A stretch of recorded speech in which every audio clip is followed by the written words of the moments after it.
Everyone. Welcome to my video essay on Elizabeth Cary. This is literally the first video that I'm making of this kind and the first video I've made on YouTube at all. So stick with me. If you're here, you're either interested in the topic, needed something really random to put in on the background as you work on something else, or you're my professor who I'm creating this video for as a final project. No matter what, it's good to have you here. I wanted to talk about Elizabeth Cary because she had an insane life. And there are a lot of aspects that we talked about in class that we're like, wow, she's so relatable. And I wanted to, bring that to the general public. I thought other people could find her relatable. So let's get into it. A great deal of what we know about Elizabeth Cary comes from her biography, The Lady Falkland, which was written by her daughters. Lucy was the principal scribe. Additions and corrections were done by Mary and another unidentified person, and later edits were made by their brother Patrick. In this video, I'll be outlining Elizabeth's life from childhood to death, including her writing and how it links back to her experiences. I'm hoping by the end of this video, you've discovered just how relatable Elizabeth Cary can be. Elizabeth proved herself to be extremely smart when she was young. By the time she was 4, she had learned how to read. By adolescence, she had taught herself French, Spanish, Italian, Latin, which was usually discouraged for girls, and Hebrew.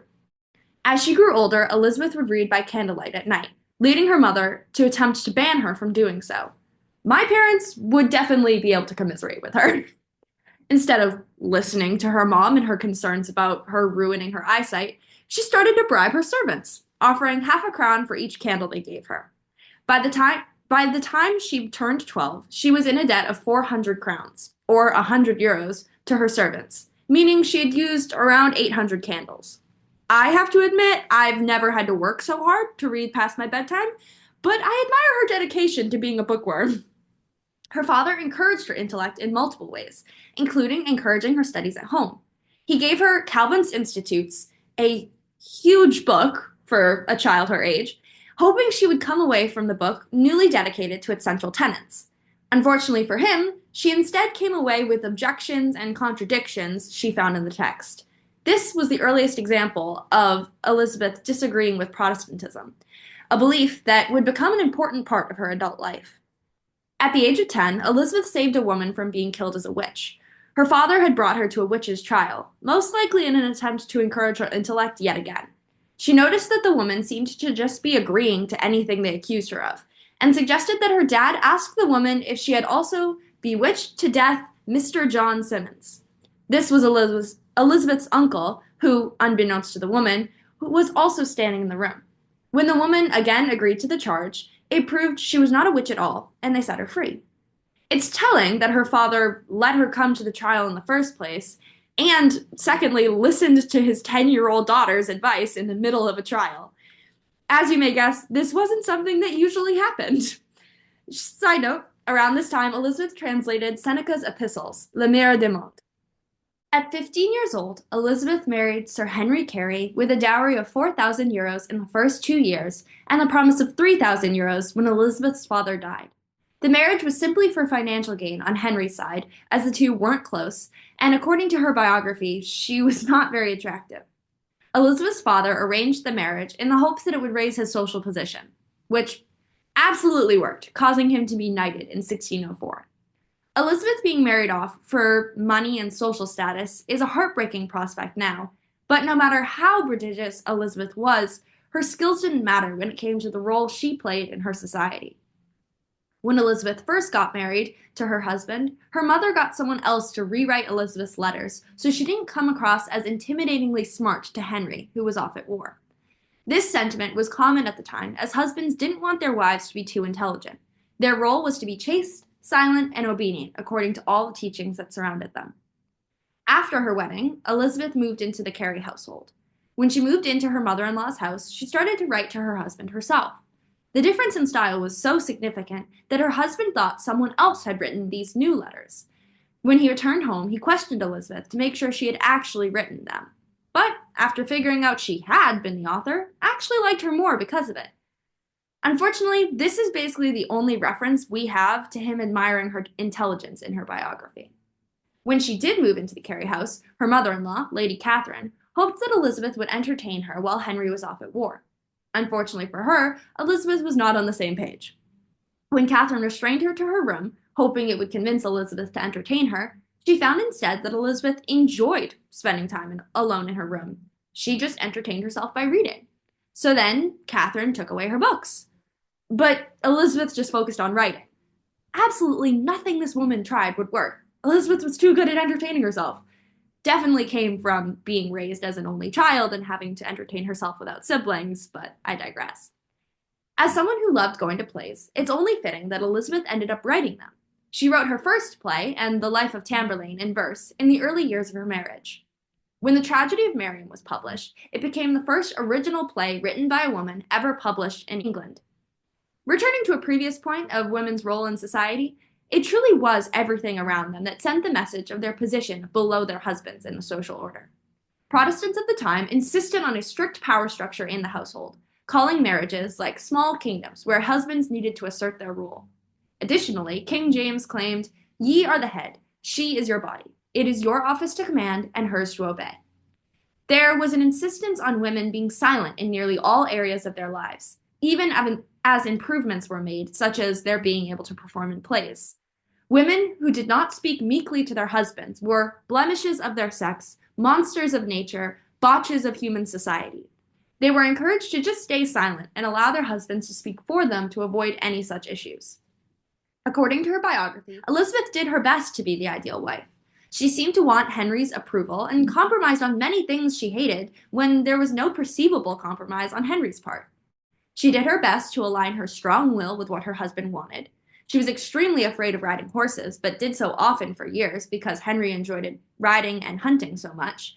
And she hated getting dressed up, but did so anyway because it was what was expected of her. Although she did pace and think on other things that interested her while her maids frantically tried to get her dressed and do her hair. Elizabeth seemed to channel any frustrations about this arrangement into her writing. Ostentatiously, Elizabeth based the tragedy of Miriam on the writings of Flavius Joseph, both the Antiquities and the War of the Jews. However, Elizabeth most likely also drew inspiration from Othello. Desdemona and Miriam are extremely similar characters as they both meet their dooms at the hands of their husbands because of vicious rumors. The exploration of a woman following her conscience instead of blindly following the will of her husband was previously unheard of in English literature, and that it was that much more striking in the social climate of the time. The Tragedy of Miriam was most likely never meant to be published, as the Lady Falkland refers to a work stolen out of that sister-in-law, her friend's, chamber and printed. This could have been a dedicatory sonnet, but it is more likely referring to the play. A decade after Miriam was published, Elizabeth was consumed by motherhood. Elizabeth did not get pregnant until 7 years into her marriage, but when she did, she was pregnant again and again from 1609 to 1624, resulting in 11 births, all but one of whom lived past infancy. This was extremely impressive in a period of high rates of infant mortality. The pregnancies did take a toll on her health, however. The Lady Falkland describes them as causing Elizabeth to gain weight and suffer from what we would now diagnose as postpartum depression. However, this description was struck from the biography. One of her kids most likely didn't want their mother's psychological struggles included, which is a fitting opinion regarding the culture of the time. Even if those references were cut from the biography, Elizabeth's daughters implied that Elizabeth might have leaned into her symptoms more to gain Henry's sympathy because he was kinder to her when she was pregnant or nursing. Like, I get it. If I was a woman married to a man during the Renaissance period, I also would have done anything I could to make sure he was being nice to me. However, even throughout her struggles with her physical and mental health, Elizabeth remained fixed on her changing religion. Her daughters described religion as the one area in which Elizabeth refused to listen to her husband. Her conversion to Catholicism was probably aided by her brother-in-law's return from Italy with a good opinion of the religion. Although he remained fiercely Protestant, he read Catholic writings and encouraged Elizabeth to join him. It's important to note that Protestantism was the national religion of the time. Elizabeth's conversion to Catholicism was extremely not allowed, especially surrounded by so many Protestant individuals in her immediate family. During her pregnancy with her last daughter, she promised that if it did end up being a girl, she would name her after the Virgin Mary, and she would work on to have her be a nun. When her daughter was born, she did indeed name her Mary. That becoming a nun would come later. Henry rose through the ranks in England, but every new position meant spending huge sums of money on his supporters, clothes, food, and fees of assuming the position, stretching Henry beyond his means. It came to a head when Henry convinced Elizabeth to mortgage the money her father put aside in case Henry died before her. Lawrence got sick of Henry squandering Elizabeth's fortune and named their oldest son Lucius his inheritor instead. When Henry took up yet another post, this one in Ireland, converting everyone to Protestantism, it was not only a bad move financially, but also disastrous for their marriage. After moving to Ireland, Elizabeth was able to stop pretending to practice Protestantism and go to Catholic services instead.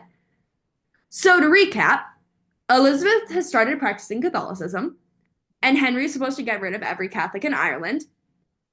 Elizabeth is a Catholic in Ireland. This won't end badly at all. She hadn't actually completely made the switch yet. She was just toying with the idea, but still, it was a dangerous proposition. When Elizabeth visited England in the summer of 1625, she ended up sitting by her daughter, Catherine's, bedside as she delivered her child, and then as they both died because of the plague. Elizabeth insisted she had seen a woman appear by Catherine's bed clothed in white and wearing a crown, someone she insisted was the Virgin Mary. As Mary played a much smaller role in Protestantism, the vision was extremely Catholic. Elizabeth did make efforts to find a form of Protestantism she found more digestible before making the final leap, discussing religion with factions of the English church that toyed the line between the two religions. But she didn't like anything they had to say and officially made the switch. No one liked this choice, as Protestants, Catholics, and Puritans alike announced that she would go to hell for this choice. And it led to as close to a divorce as her husband could achieve during the time period. With her husband kicking her out of the house and her fiercely Protestant mother refusing to let her come home, she had nowhere to go. Additionally, she had no money, causing her to petition the king to require Henry to give her a weekly stipend. The king tried. He listened to her request and told Henry to pay her 500 euros a year. He refused, reducing Elizabeth's available comforts to living alone with a maid, a cottage on the outskirts of London, and scraps of food. That is, until one of her wealthier friends started to send her shipments of meat. Thank you. Even though she was experiencing a very different day-to-day than she was used to, she did enjoy some things she had not been able to when she was living with her husband in the high society sphere. She no longer had to dress up to please her husband, and no longer had to spend all her time taking care of children. She could simply focus on what pleased her. This, of course, was writing. Now converted to Catholicism, she wrote in verse about prominent figures of the religion and a long history of Edward II. Her daughters did express that their mother had an avid interest in history, beginning with her translation of Le Mire du Monde all the way back in her childhood. Just like her other writings, there was more to her history of Edward II than meets the eye, as it functioned on a commentary on her experiences. It also had an implicit critique of Charles, a man who put her under house arrest and then proceeded to forget he did so, and asked her husband to give her a pension, and did not try to enforce it in any way, and his father, King James. Aspects of her description of Edward paralleled King James, and it is possible that Elizabeth gained solace from writing about Edward's wife, who was in a similarly difficult situation. It is possible that Elizabeth never published the work because of her connections to the people in the monarchy. Charles's trusted advisor, George Villiers, was her husband's patron, and his mother, wife, and sister all converted to Catholicism as well and supported Elizabeth's change of religion. Henry made his own petition to the king, asking for him to formally ban Elizabeth from coming within 10 miles of London and the court. Only then would he pay the allowance. In response to this, Elizabeth, in a very Elizabeth fashion, translated a Catholic book written by a cardinal in France in a single month in response. The whole point of which was to argue King James's religious claims. If one thing is true about her, she does not back down. Unfortunately, all copies but 30 were burned as they arrived to London from the publishers. Elizabeth also requested once again that Henry started paying her the 500 euros. He refused again, causing Charles to redirect some of the money budgeted to Henry to Elizabeth. So she's getting her alimony now. Thanks, Charles. Luckily, Elizabeth didn't need to deal with Henry for much longer, as he broke his leg and developed gangrene that led to his death. Elizabeth, ever the bigger person, goes to sit by his bedside as he passed away. We don't completely know how she felt after he died, but her daughters wrote about how she became even more of a shut-in, not even going out to attend events she really enjoyed, like plays. 2 years after Henry's death, Elizabeth decided she wanted to regain her children. They were now living with her eldest son, Lucius, and she wanted to bring them into the Catholic faith, something that would not be allowed if they were still living in his house. When she asked for Lucius to send them back to her, she was able to regain her daughters pretty easily. But Lucius refused to give her the 2 boys, not wanting them to become Catholic. Not deterred, Elizabeth arranged with the children for them to be taken away and brought to a Catholic seminary. The boys were on board with this plan, which I love the idea of the kids working together on this. Like the girls are whispering to the little boys and they're completely on board. The image of just five kids giggling and scheming and then chorusing nothing when Lucius asked what they were up to is just so funny to me. I know that's not actually how it would have happened, but just like, they're kids. How off base can I be, you know? It's also important to comment that the kids were living at Lucius's house with Elizabeth's consent. Lucius didn't have custody of them, so technically the law was on her side on that. It was only because she was planning on sending them to seminary that the Privy Council stepped in. They questioned her, and she straight up lied and said she had no clue what happened to her sons. When she was then questioned by the Star Council and they accused her of sending her sons abroad without proper licenses, she claimed that it was on the officers at the port to check for their licenses and not on her to make sure they had them. You can tell she's a lawyer's daughter. Consider, Star Council, that F is my teacher's fault for not making sure I properly understood the content, and not my fault that I didn't study enough. Ever think of that? She was questioned once more and threatened with being imprisoned, causing her to finally give in slightly. She gave them the names of the two men that took her kids, but told the council that she had no clue where they were in France. She was lying again here, using skills gained from her father to lead them further off the trail, as the boys were still in London.